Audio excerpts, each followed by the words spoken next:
Today we're going to dive into a pretty radical idea. What if the entire English language, all of its hundreds of thousands of words, could actually be boiled down to a simple, really powerful core? A core so small, it could totally change how we think about communicating. So let's find out what that core is.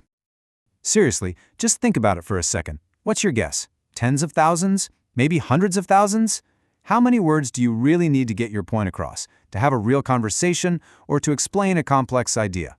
Well, the answer is probably not what you think. That's it, 850.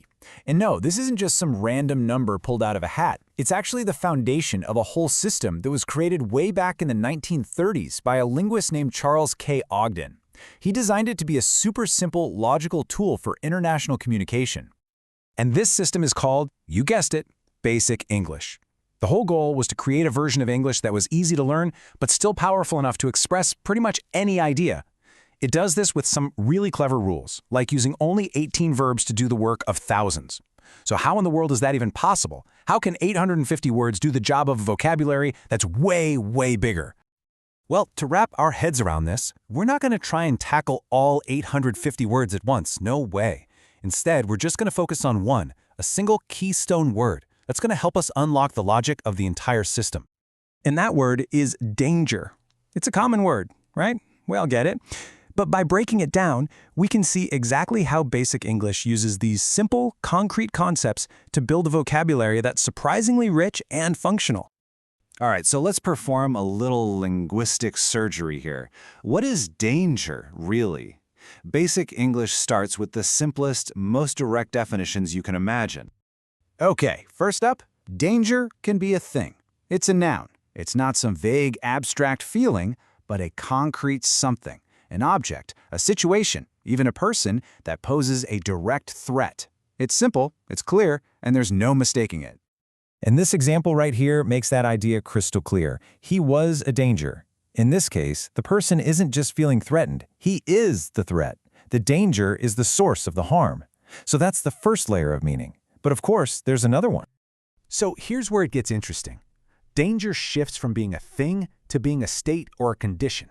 It's not what something is, but the situation it's in. You're vulnerable. You're under threat. It's a really subtle but super important difference. This example shows that second meaning perfectly.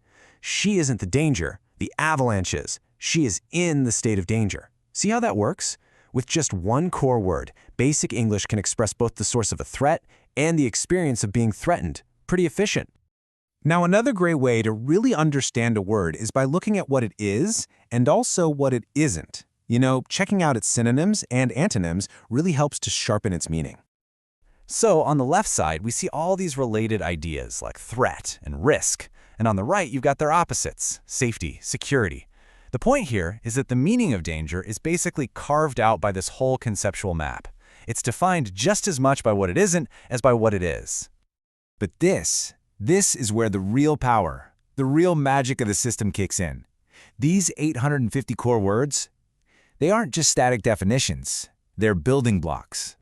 So from that one core noun, danger, the system lets you easily create related words, like an adjective, dangerous, which describes something that causes danger, or a verb, endanger, which is the action of putting something in danger.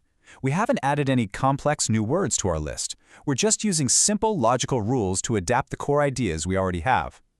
And that right there is the genius of the whole system. It's all about efficiency. Instead of memorizing thousands of separate words, you just learn one core concept, like danger, and a few simple rules. And suddenly, you've unlocked the ability to describe things, to talk about actions, and to express all these nuanced ideas connected to it. Now just imagine that power multiplied across all 850 of those core words. You're not just learning a list, you're learning a logical engine for communication. When you get right down to it, this whole exploration of danger reveals a really powerful insight about language. It kind of suggests that true clarity might not come from having more and more words, but from deeply understanding the fundamental ones. And that leaves us with one final thought. If a concept this complex can be built from such simple blocks, what else could we understand more clearly just by focusing on the basics?